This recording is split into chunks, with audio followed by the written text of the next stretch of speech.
दोस्तों, महात्मा बुद्ध कहते थे कि मानव शरीर स्वास्थ्य का रहस्य है। इसीलिए अतीत पर शोक मत करो, भविष्य की चिंता मत करो।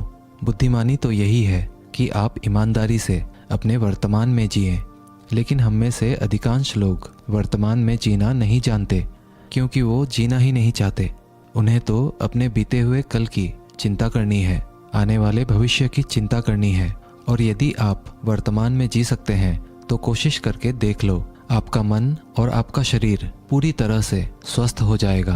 एक बार जब आप वर्तमान में जीने लगते हैं तो ना ही आपको अतीत के बीतने का दुख होता है और ना ही आने वाले भविष्य की कोई चिंता रह जाती है, बल्कि वर्तमान में चलने वाली आपके सांसें भी आपको वह आनंद देगी जो आज से पहले आपने कभी भी अनुभव नहीं किया होगा। दोस्तों, आज की ये कहानी हमें कुछ ऐसा ज्ञान देने वाली है जिसे पूरा सुन लेने के बाद आप अपने भूतकाल और अपने भविष्य काल को कहीं पीछे छोड़कर वर्तमान में जीना सीख जाएंगे। तो ये कहानी शुरू होती है एक व्यक्ति से। वो व्यक्ति अपने जीवन में बहुत दुखी था, बहुत परेशान था। वह एक पहाड़ की चट्टान पर बैठकर रो रहा था, बिलख रहा था। तभी वहां से एक बौद्ध भिक्षु गुजर रहे थे। उसे रोता देख वो बौद्ध भिक्षु उस व्यक्ति के पास गए और उससे कहने लगे, क्या तुम यहाँ से कूदकर अपनी जान देने की सोच रहे हो? वो व्यक्ति कहता है, आपने बिल्कुल सही जाना, लेकिन आपको इससे क्या फर्क पड़ता है? ये मेरा जीवन है, मैं इसके साथ जो चाहूँ वो करूँ। तभी वो बौद्ध भिक्षु उस व्यक्ति से कहते हैं, तो फिर अभी तक बैठकर रो क्यों रहे हो? अगर तुम्हें अपनी जान लेनी ही है तो यहाँ बैठकर रोने से क्या फ़ायदा? इस बात को सुनकर वो व्यक्ति थोड़ा सा क्रोधित हो जाता है और उस बौद्ध भिक्षु से कहता है, देखिए महाराज, मैं यहाँ पर जो करने आया हूँ वो तो मैं करूँगा ही, लेकिन आपको इसमें दखल अंदाजी करने की कोई ज़रूरत नहीं। इतना कहते ही वो व्यक्ति फूट फूट कर रोने लगता है। तभी वो बौद्ध भिक्षु उससे कहते हैं, अच्छा ये बताओ, क्या तुम सब कुछ छोड़ आए हो या फिर अपने साथ कुछ लाए हो? तभी वो व्यक्ति बौद्ध भिक्षु को जवाब देते हुए कहता है, हे गुरुदेव, मैं सब कुछ छोड़ आया हूँ। मेरे पास अब कुछ नहीं है और ना ही मेरे पास इस वक्त कुछ खोने के लिए बचा है, तो फिर भला मैं जीकर क्या करूँगा?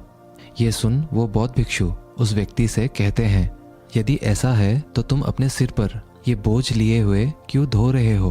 बौद्ध भिक्षु की ये बात सुनकर थोड़ा सा आश्चर्यचकित हो जाता है और उन बौद्ध भिक्षु से कहता है, हे गुरुवर, मैं कौन सा बोझ लिए धो रहा हूँ?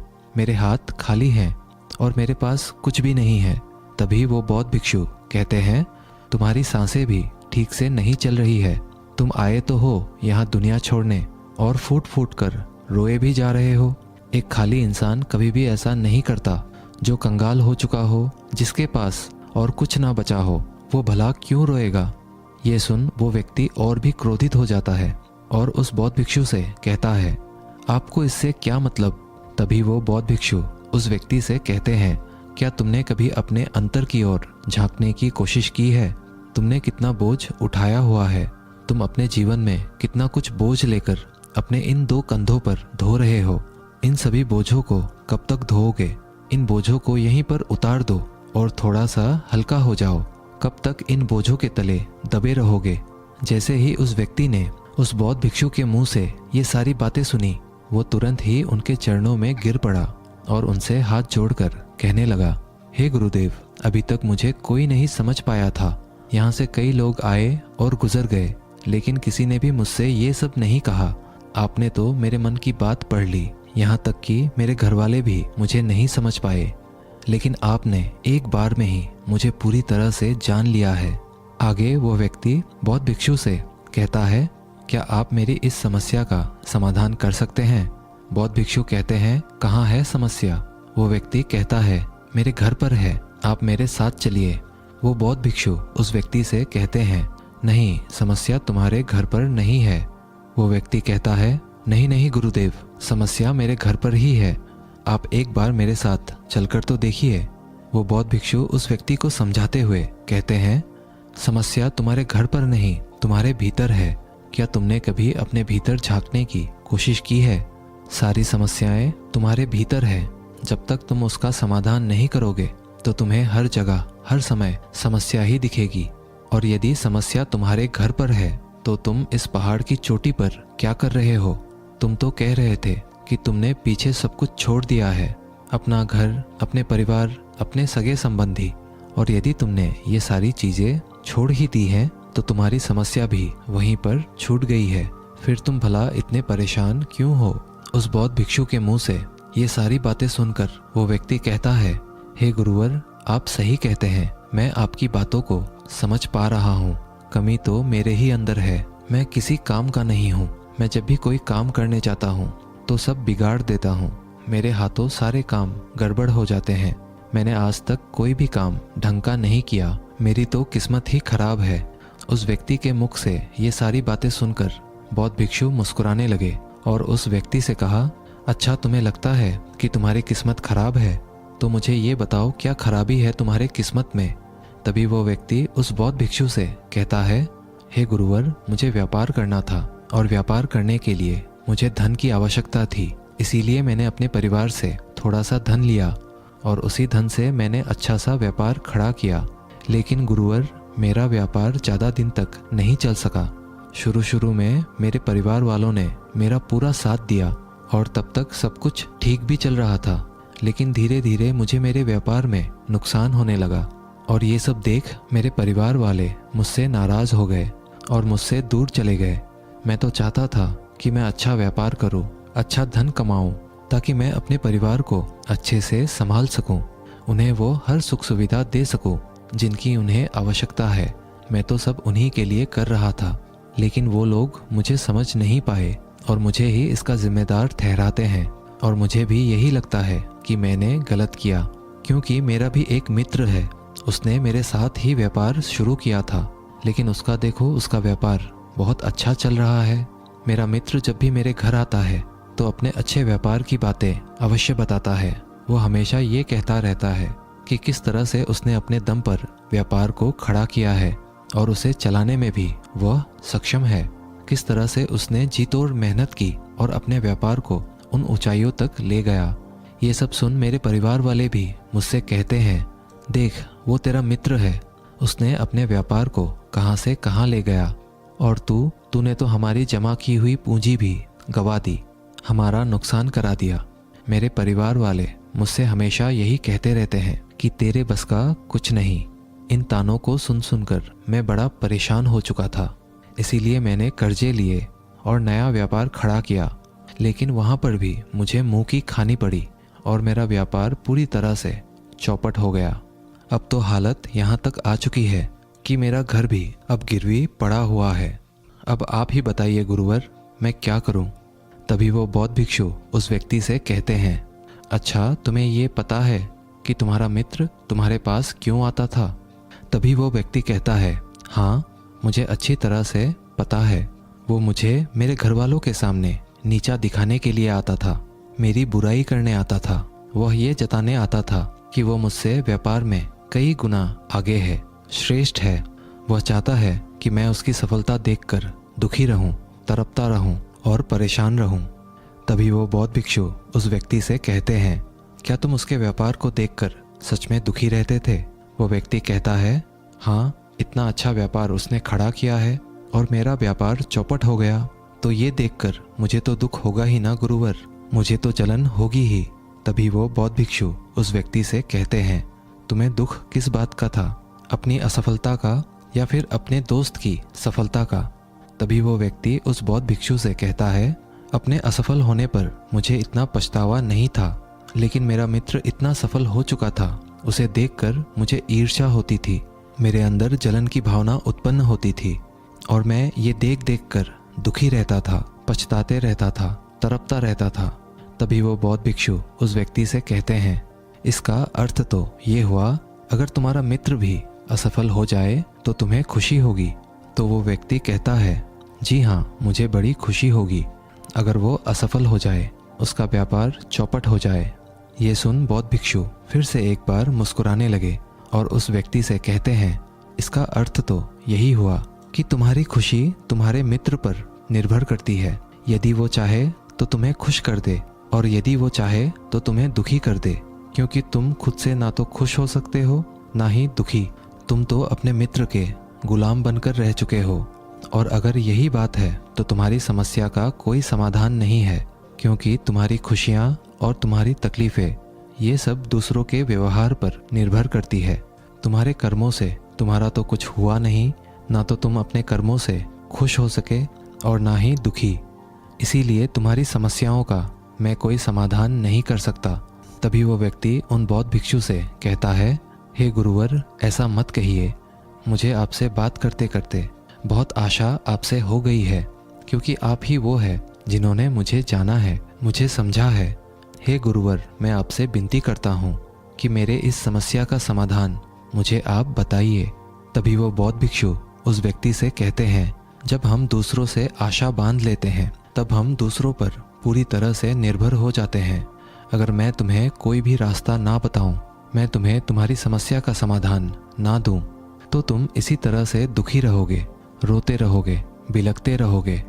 और अगर मैं कोई रास्ता तुम्हें बता दूं, मैं तुम्हें कोई समाधान बता ही दूं, तो हो सकता है तुम्हें कुछ मिल जाए। लेकिन एक बात हमेशा याद रखना कि जो तुम्हारा मित्र तुम्हारे घर पर आता है, यह तुम्हें बताने के लिए कि किस तरह से उसने अपने व्यापार में वृद्धि की, किस तरह से उसने कड़ी मेहनत की, जो तुम्हें दुखी करने आता है। लेकिन क्या तुमने कभी गौर किया है, तुम्हारा मित्र बात तो सच्ची ही कह रहा है कि किस तरह से उसने अपने जीवन में वह संघर्ष किया और उस मुकाम तक पहुंचा है। तो उसने अपने अनुभव की ही बात तो तुम्हें बताई है। अब चाहो तो तुम उस अनुभव का इस्तेमाल कर सकते हो, या फिर तुम उस अनुभव को व्यर्थ ही जाने दे सकते हो और अपने मन में ईर्ष्या जैसे भाव उत्पन्न कर सकते हो। समझदारी तो इसी में है कि जब वो तुम्हें अपने अनुभव के बारे में बता रहा है कि किस तरह से उसने संघर्ष किया है अपने जीवन में अपने व्यापार को उस ऊंचाई तक पहुंचाने के लिए, तो तुम अपने बुद्धि का इस्तेमाल करो, उसके अनुभव का इस्तेमाल करो, उसके ज्ञान का इस्तेमाल करो। तुम्हें तो खुश होना चाहिए। तुम्हें जो अनुभव चाहिए था तुम्हारा मित्र आकर तुम्हें घर पर ही दे रहा है, और इस पर तो तुम्हें अपने मित्र का आभार प्रकट करना चाहिए, क्योंकि घर बैठे बैठे तुम्हें वह अनुभव प्राप्त हो रहा है जो तुम अपने जीवन से प्राप्त नहीं कर सके। इसीलिए आगे बढ़ो, संघर्ष करो, उस अनुभव का इस्तेमाल करो और कभी हार मत मानो, क्योंकि समय की एक खूबी है, समय चाहे कैसा भी हो बदल जरूर जाता है। इसीलिए समय चाहे जैसा भी हो, अच्छा या बुरा, दोनों का गुजरना तय है। लेकिन सबसे ज़रूरी यहाँ पर समझने वाली बात यह है कि इन दोनों वक्त को देखने के लिए तुम्हारा जीवित रहना आवश्यक है। और जब तुम्हारा अच्छा वक्त शुरू होगा, तुम अपने संघर्ष से अपने व्यापार को खड़ा करोगे और अपने व्यापार को उन ऊंचाइयों तक ले जाओगे। तब वही तुम्हारे मित्र तुम्हारी सफलता की नहीं, तुम्हारी असफलता के गुण गाएंगे, ताकि तुम उन्हीं की तरह कोई गलत निर्णय लो और तुम उन्हीं की तरह बर्बाद हो जाओ। तो यहाँ पर तुम्हें अपनी बुद्धि का इस्तेमाल करना होगा। तुम्हें उनकी बातों पर ध्यान ना दे करके बल्कि अपने बुद्धि का प्रयोग करना होगा, क्योंकि उस समय वे तुम्हें सुखी नहीं दुखी करने आएंगे, क्योंकि उसे भी तुम्हें दुखी देखकर उतना ही मज़ा आएगा जितना कि तुम्हें उसे दुखी देखकर आएगा। ये सारी बातें सुन वो व्यक्ति उस बौद्ध भिक्षु से कहता है, हे गुरुवर, आप बिल्कुल ठीक कह रहे हो। मेरे जीवन को मैं नहीं चला रहा, बल्कि मेरे सगे संबंधी और मित्र चला रहे हैं, जो मेरे जीवन में सुख और दुख भरे जा रहे हैं।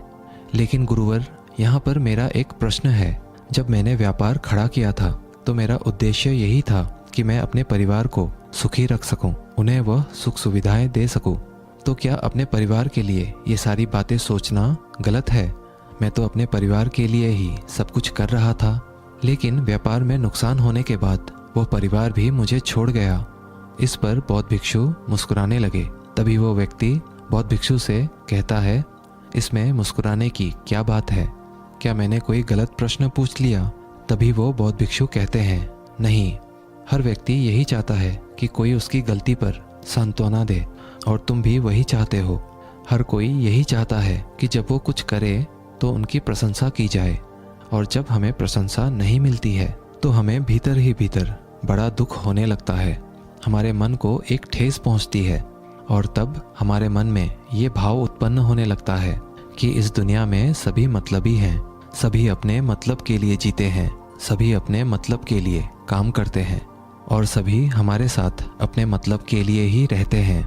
लेकिन अगर तुम किसी को अपना परिवार मानते हो और अपने उस परिवार के लिए कुछ करना चाहते हो, तो फिर तुम्हें ऐसा क्यों लगता है कि तुम दूसरों के लिए कर रहे हो? तुम तो अपने लिए ही कर रहे हो ना। अगर तुम्हें लगा कि तुम दूसरों के लिए कर रहे हो तो तुम जीवन भर दुखी ही रहोगे। और जब तुम्हें लगेगा तुम अपने लिए कर रहे हो, तब तुम्हें एक अजीब सी खुशी प्राप्त होगी और तुम हमेशा खुश रहोगे। और जब तुम अपने कार्यों को बेहतर से और बेहतरीन करने में लगे रहोगे, तो तुम्हें किसी की सांत्वना की भी कोई ज़रूरत नहीं पड़ेगी। तभी वो व्यक्ति उन बौद्ध भिक्षु से कहता है, हे गुरुवर, मुझे आपकी बात समझ में आ गई। अब तक मेरी किस्मत दूसरों के हाथों में थी। वो उसमें जैसे रंग चाहे, सुख के या दुख के, भर दिया करते थे। लेकिन अब से मैं अपनी किस्मत अपने हाथ में रखूंगा और फिर चाहे ये अच्छी हो या खराब, मैं हार नहीं मानूंगा। आखिर में वो व्यक्ति उस बौद्ध भिक्षु से कहता है, हे गुरुवर, आपकी सारी बातें तो मैं समझ गया, लेकिन क्या आप मुझे कुछ दे सकते हैं जो मेरे जीवन के सबसे बुरे वक्त में मेरा साथ दे सके, मेरा साथ निभा सके?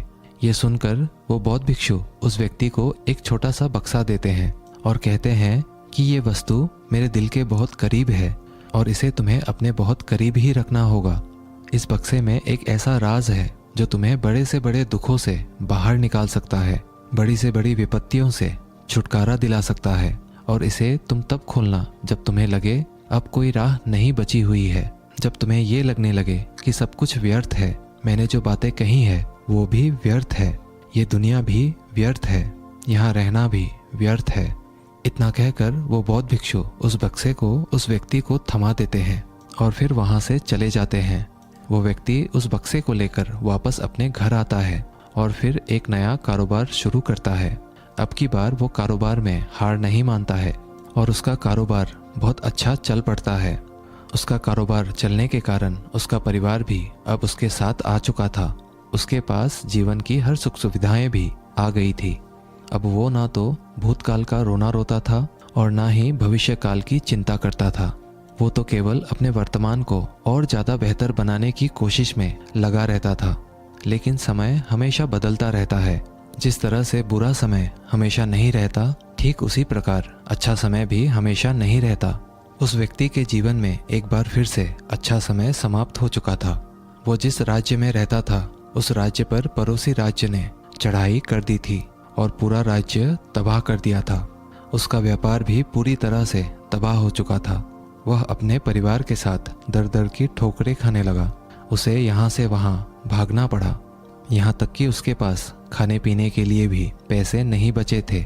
उसके बच्चे भी अब बीमार पड़ चुके थे, उनके इलाज के लिए भी उसके पास पैसे नहीं थे। तब उसे एहसास होने लगा ये सब व्यर्थ है, उसका ये जीवन जीना भी व्यर्थ है, ये पूरा संसार व्यर्थ है और जो कुछ भी बातें उस बौद्ध भिक्षु ने कही थी वो सारी बातें भी व्यर्थ हैं। आज मेरे पास कुछ नहीं बचा, आज मेरे पास जीने का कोई मकसद नहीं बचा। वो व्यक्ति अंदर से पूरी तरह निराश हो चुका था, अंदर से पूरी तरह से टूट चुका था। वो व्यक्ति ये सब सोच ही रहा था, तभी उसकी नज़र उस बक्से पर पड़ी जो उसे उस बौद्ध भिक्षु ने दिया था। फिर उस व्यक्ति ने उस बक्से को खोला। उस बक्से में एक पर्ची थी जिसमें यह लिखा था कि आपकी नई जिंदगी की शुरुआत कहीं से भी हो सकती है। आपके पास सोने का सिक्का हो ना हो, लेकिन आपके पास वो हिम्मत तो है, तो कुछ ना कुछ आप अवश्य ही कर लेंगे। उस पर्ची को पढ़ने के बाद उस व्यक्ति के मन में एक बार फिर से आशा की लहर दौड़ पड़ी और उसने अपने जीवन में फिर से हिम्मत बांध ली और उन ऊंचाइयों को छूने के लिए फिर से मेहनत करने लगा। दोस्तों, उम्मीद है आज के इस वीडियो से आपने ज़रूर कुछ ना कुछ मूल्यवान सीखा होगा। तो इस वीडियो को एक लाइक और अपने दोस्तों के साथ शेयर ज़रूर कीजिएगा। मिलते हैं अगले वीडियो में, तब तक के लिए धन्यवाद।